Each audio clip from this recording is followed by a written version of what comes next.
and I want to welcome the Minister to the Chamber today.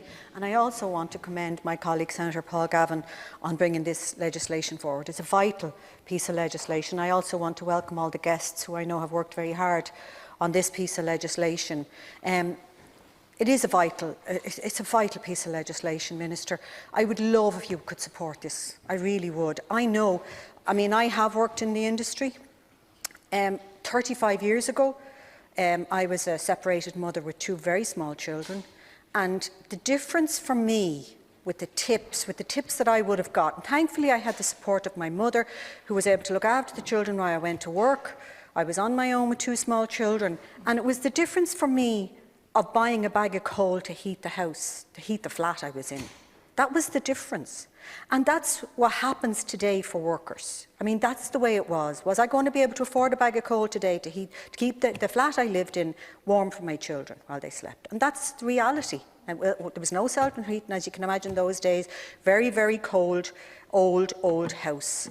And it was the difference. And, you know, every single penny counted. And I have no doubt that workers today who are on a minimum wage depend so much on those tips. So it's absolutely a vital piece of legislation. And even today, when I think that when I go now into a restaurant, I always make sure I leave a decent tip, to think that that may not be going to that person who has served me, I mean, it's just wrong. So I would love if you would support this. I also want to speak to the amendment, Ciara, if that's okay.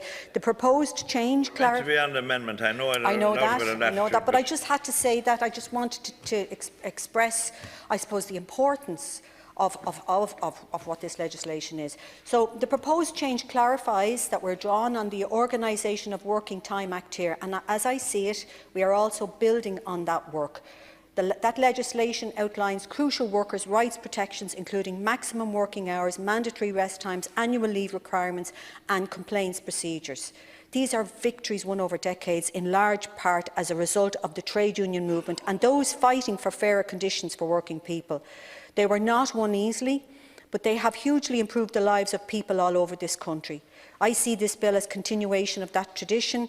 As legislators, we need to assess how the employer-employee relationship is operating in practice, highlight instances of injustice and unfairness, and then legislate to tackle that where possible. And that's what Senator Gavin and his Sinn Féin colleagues have done. And again, I want to commend you sincerely for your hard work preparing this legislation, and you completely and utterly have my full support.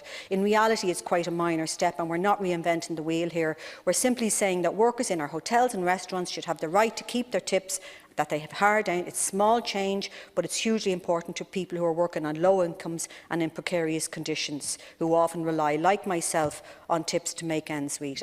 And I think most Irish people would agree with this legislation. I would imagine that people, every single person that you talk to, would say, of course they have to get their tips. I mean, it's not rocket science, it's just plain common sense.